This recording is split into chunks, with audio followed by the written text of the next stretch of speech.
Between inflation and food shortages, our grocery bills are at an all-time high, and this has some of us worried about the holiday season. I've got some tips and tricks on how you'll save money at the grocery store, plus some delicious recipes that you're gonna add to your menu this year. Let's start with the turkey. My first tip is get your turkey now. The same turkey you buy now or the week of Thanksgiving is probably harvested at the same time. They usually come in frozen, so as long as you've got good freezer space, go ahead and buy it now. And if you can't find the turkey or that turkey price is just too high, my second tip is to try an alternative to turkey this year. I've got some great, more affordable options, and to be honest, some even taste better. Turkey can be a little overrated. First, try out a turkey tenderloin. You can pick up a couple turkey tenderloins for about $5.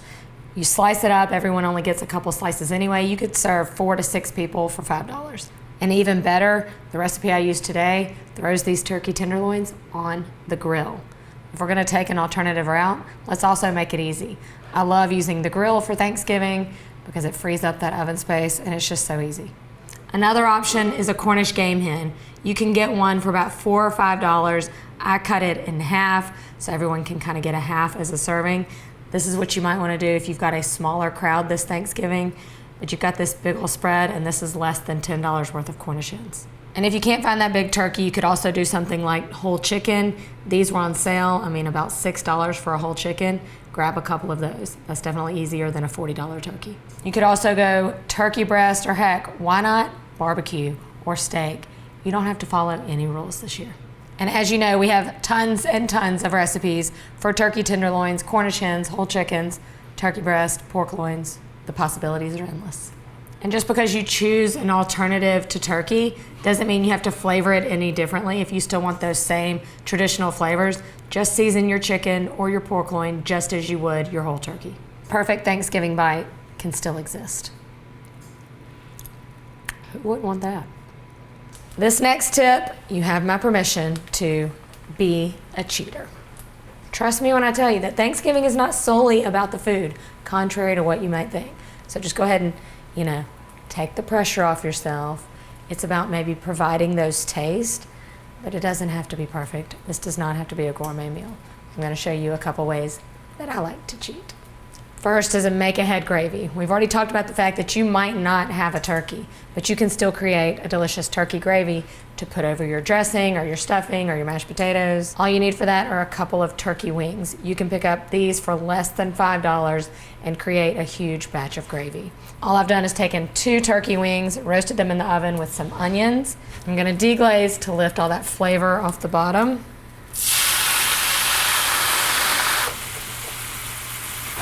And I'm gonna add in some chicken stock. Next, we're just gonna add this to a pot with some cold water and let it form a delicious turkey stock.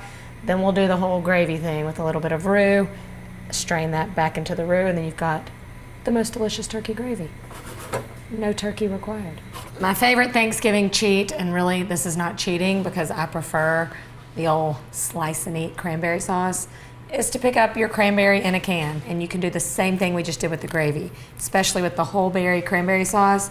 Just add it to a bowl, stir in a little orange zest, and you've got cranberry sauce from scratch.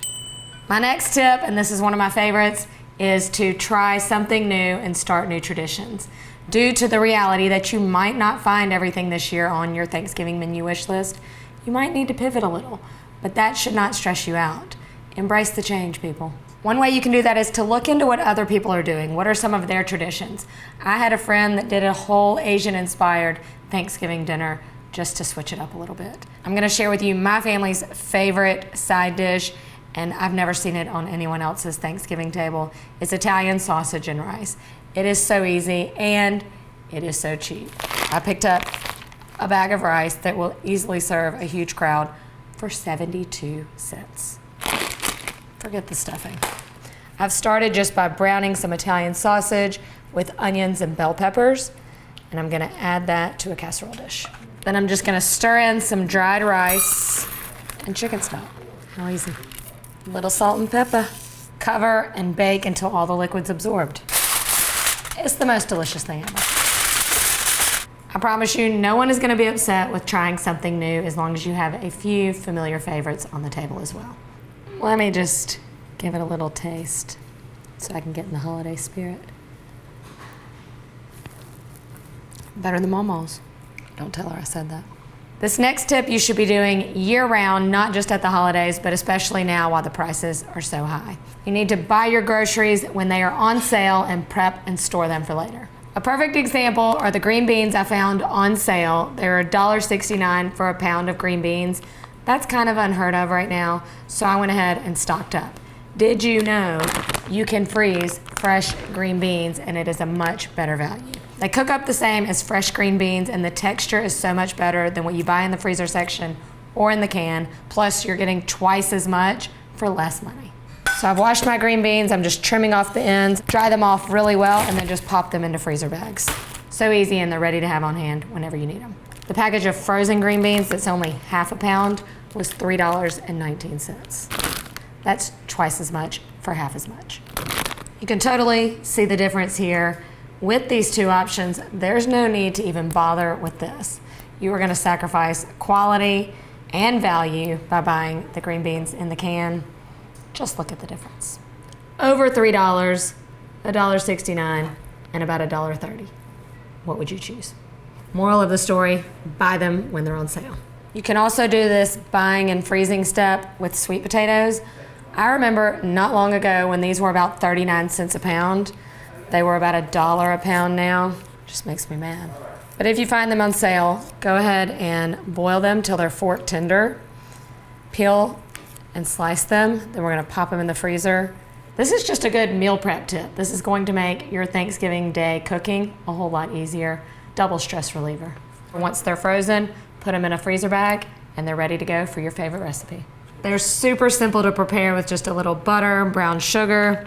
We have the recipe, of course, here, and we will link it below. I like to finish it off with a little sprinkle of pecans and cinnamon. My next tip is to use dried herbs. Now, normally my go-to is fresh, but it can get expensive when you have to buy multiple packs. And especially in the fall or winter time, our herb gardens aren't flourishing, so you've got to spend a lot of money to buy these little individual packets of herbs.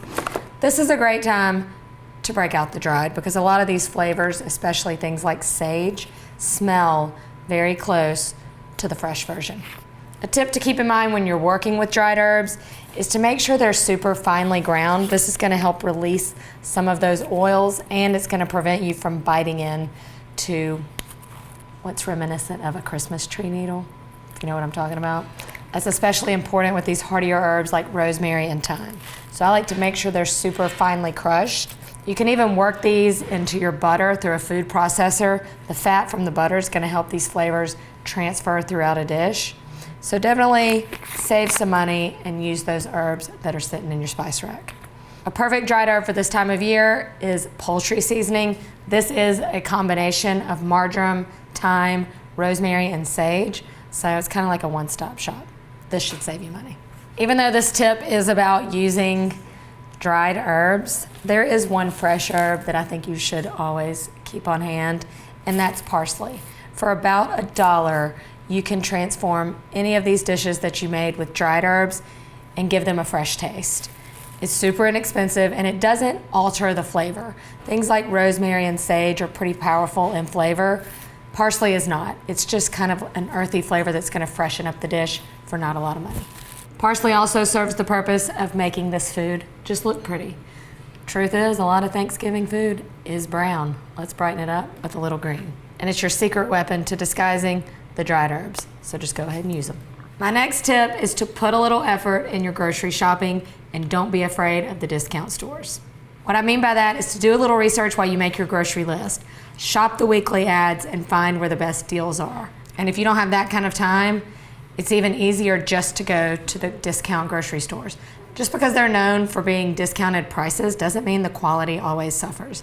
Y'all know one of my favorite places to go is Aldi, and they have a great selection of even organic stuff, and I have found that their organic stuff is even less expensive than other grocery stores' conventional items. For example, this organic, non-GMO, great quality chicken broth is less than $2, and this conventional one is about $3. So you're gonna save money. To me, a bunch of those little things add up.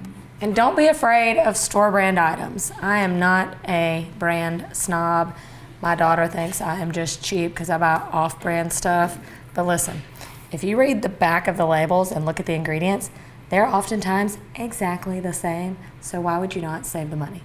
Cranberries, high fructose corn syrup, and water. And the store brand cranberries, high fructose corn syrup, water, and corn syrup. Number 8 is great. Don't assume that fresh is always more expensive. We've already been through this with the green beans, but I'm going to show you another example with our bread for our stuffing. You can pick up the prepackaged stuff. It is easy. It's got some flavor. But for a third of the price, you can pick up some freshly baked bread and make your own stuffing from scratch. This right here is a loaf of French bread. You got $1 worth of bread, fills up our whole sheet pan. This was $3. But what I want you to understand is that what you're paying for are dried herbs and spices that you already have in your spice cabinet. So you don't need to pay the extra when you can just buy the bread. I haven't forgotten about dessert, and this tip is fake it till you make it. Have you tried our mock desserts? I have a pecan pie without pecans and an apple pie without apples. These are the best recipes if you are making dessert for a crowd. It will definitely save money, especially when things like pecans are $10 a bag. This pecanless pecan pie was made with oats and coconut instead of pecans. This is also great if you have a nut allergy. So it came together in seconds. Mix, pour it in the shell, and bake for 30 minutes. It doesn't get any easier than that. I don't think anyone's gonna be digging around for the nuts in here. You might look at it and say I added oats, but it's definitely gonna satisfy the craving at a much lower price. We're talking $10 worth of pecans or about $1 worth of oats. It's got that brown sugar that just melts, just like in a regular pecan pie. And this apple pie is one of the coolest tricks I ever learned. The apples in this pie are crackers. You have no idea those are crackers. This is amazing. I do not understand how this works, but it does. Listen, taste it. You're not gonna believe it. Yeah? Yeah. Are you sure there's no apples in there? You would never know. No one would ever know unless you told them. The fact that you can boil Ritz crackers and they don't turn into complete mush and they still layer in a pie like apples, it's just mind-blowing. And you will be the star of the Thanksgiving show. And you'll be a few dollars richer. This next tip is short and sweet. Break out the fine china, or at least your own dishes. Yes, you will need to do your own washing or throw them in the dishwasher. And you can call me cheap, but I think $7 is too much to spend on a pack of paper plates. And you're not in a hurry. You're not going anywhere. Surely you're not rushing out to do some Black Friday shopping. So you've got time to pour another cocktail and wash some dishes. Or at least make your kids do it. And for my final trick, you know I can't forget about the cocktail. We still gotta have that even when we're on a budget. So break out the box. Big batch cocktails are easy and inexpensive. You can throw together a big batch of mulled wine or sangria. All you're doing there is just zhuzhing up something not so expensive to make it extra fancy, and all you're doing is just adding some fruit or spices. To be honest, there are a lot of great quality boxed wines on the market, and you get 4 bottles of wine in one box. You're saving about 50% by buying the wine in the box. Let's cook it up.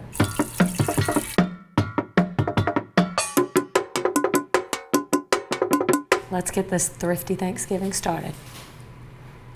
That's good. I hope these tips will help you save a few bucks this holiday season. And let me know in the comments below what you'd like to see me do next. I hope that you will keep your bellies and your wallets full this holiday season. You ever notice you love to watch me struggle? I know, it doesn't happen often.